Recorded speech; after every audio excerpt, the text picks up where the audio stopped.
It's time to feel the rage. Welcome to Film Rage, where we talk movies. This week we are doing the Calgary Underground Film Festival. Me and Jim are off all week, so we're going to be doing nothing but streaming the cuff. Might even go to a couple of drive-ins. Directors and actors, you still have to beware, because you cannot hide from the rage. My name is Bryce, and I'm part of the Film Rage crew, which also includes Jim. Hello, Jim. Hey, hey.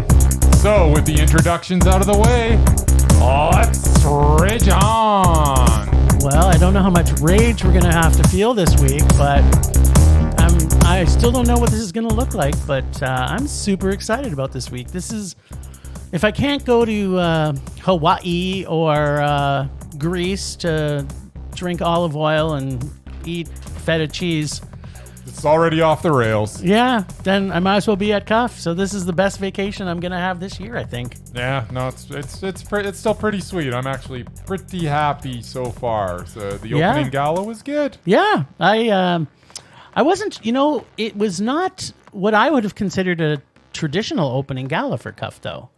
How so? Well, often Cuff has some pretty big names in their opening gala. Like last year was Little Monsters. It had Lupita Nyong'o, right? Yeah, Wasn't well, that last year? this had Leah Thompson. That's not. I mean, can't compare Lupita Nyong'o She with her. starred in Howard the Duck. Oh yeah. Okay. You're gonna put them in the same boat? She was in the TV series, The Caroline in the City. Oh wow! Like such a big name right now. She was compared Marty to McFly's mother. Lupita Nyong'o. She was I'm in sorry. Back to the Future. I'm sorry. It's like night and day. And then the previous year was what? No, I don't remember the last year. We should know all this, but we don't. But I'm sorry, but you are I'm not giving not. Leah Thompson the respect that she deserves. I'm not saying she's not fantastic. She is fantastic. I know. She's fantastic in this movie. She was fantastic in this movie. But I'm just saying. Man, was she hot and cold. It was unexpected, I guess I would say. I was expecting it to be a bigger pang. Not that I'm disappointed in any way, shape, or form. So maybe we should talk about what the opening gala one was. Yeah, the agenda's really short this week. It is, because we saw one movie yesterday. Yeah.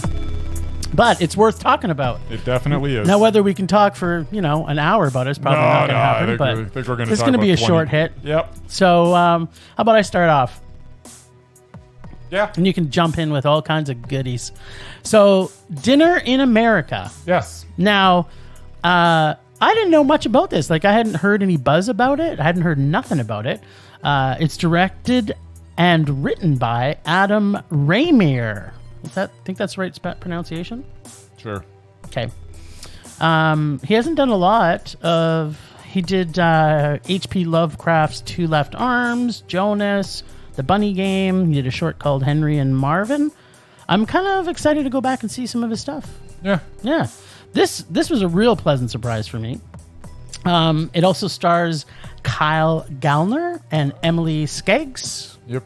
Sounds like the right pronunciation. I'm terrible at pronouncing stuff. I can barely pronounce I'm my not own looking name. at their names, so I'm just going to say, yep. Yeah, sure. sure. Sounds good about to me.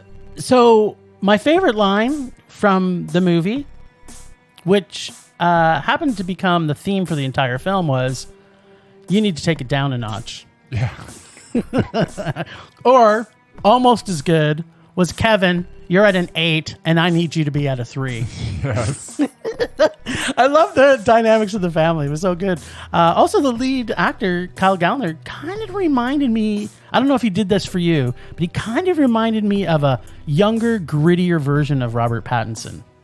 Really? There was times in there I was like, well, he's like channeling Robert Pattinson in this, which I know we're both big fans of Robert Pattinson, so it wasn't bothering me in the least, but I did see some similarities in the acting style. So yeah, those Twilight movies were awesome. And it's almost like Robert Pattinson. This movie was rewritten. Making some good stuff. This movie was rewritten from Twilight, probably. Everybody go see The Rover with Robert Pattinson. Yeah, it's so good. He's been in a bunch of great stuff. So many great things now that people are forgetting that he was in Twilight. I Plus, think. you'll have faith in Guy Pearce again after he was in that bloodshot piece of dog Oh crap. God! Don't even talk to me about that. I don't want this to be a negative feeling day. Okay, sorry. So many surprises in this flick. I didn't know it was going to happen. It was and you know what? I love that about films, especially American dramas. I didn't find this was a very typical Americana cinematic adventure. At first, I thought it was going to be a slacker film, so I was kind of being a little disappointed. It started off as very Honestly, slacker-like. the first 15 minutes, I was like, oh, it's a slacker film. What are you doing to me? Terrible. And it started annoying me. I know. And then it's all of a sudden, I was like, oh, okay. And then shit just getting more complex and interesting as it went on. Yeah, no, it really did. So many little secret treasures, like the license plate that from the one guy's car that says 69 your mom. That was awesome. Or the dead cat hazing, or orgasm Polaroid shots, etc., etc., etc. Yeah, there was lots of little memorable nuggets in there for sure. I kind of felt like it was it. When I was watching, I was going, "What does this movie make me feel like?" And it was kind of like American Beauty meets Natural Born Killers meets Benny and June. Yeah, I could see that actually. All right. The whole I'll give you layers. that. If you throw it all together in a giant pile and mix it up, it became this movie. So fuck them all but us. Great line to end the film, and a great original song. I thought it was pretty awesome. Yeah, that there was a lot of original music in this. If every rom-com was like this, I may actually have to start watching more of them, because most of them are not nearly as good as this. This for me was a fucking punk rock, pyromaniac, pre-serial killer, cat watching Mondo. There you go. For me, it took me too long to get into it. Once I was into it, I was into it. Performances were fantastic. There was a lot of good stuff in it. There's no question. But at the end of the day, it was just a meh. What? How could you don't get say me wrong. that? Am I upset that I watched it? Absolutely not. There was a lot of good stuff in there, but there was so many good stuff in this. I can't just be throwing Mondos out like they're candy. You're handing out Mez last week when it should have been a Rage like candy. Don't whatever. even tell me what you can't and cannot throw out. You know not of what you speak as per There were so many usual. little good nuggets in here. You were probably just had a smile on your face after you started to get into it. You know what? If 20 minutes in, it started to get pretty good. But yeah. In the end of the day, good movie. Meh. You're broken inside. I don't know what's wrong with you. Sometimes you give out mez for stuff that's like the biggest rage on the planet. And then a great film like this, which is probably, I'm going to say in my mind, probably the best rom-com I've ever seen in my life. Wow. Ever seen in my life.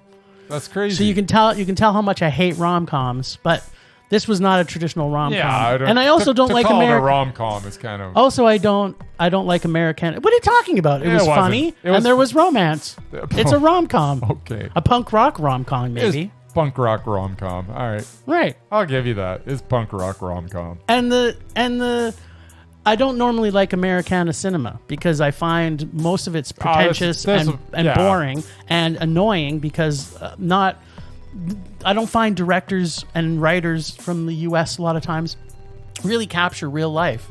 They capture an Americanized version of it. Yeah. But this I found it felt genuine. It found everything. The characters felt genuine. The action, the direction of where it went, how the characters were developed, slowly and slowly. Like you kind of didn't know what her character was like through the beginning. Someday I like to watch all the dinner scenes back to back, just in a row. Those scenes were so good. It was.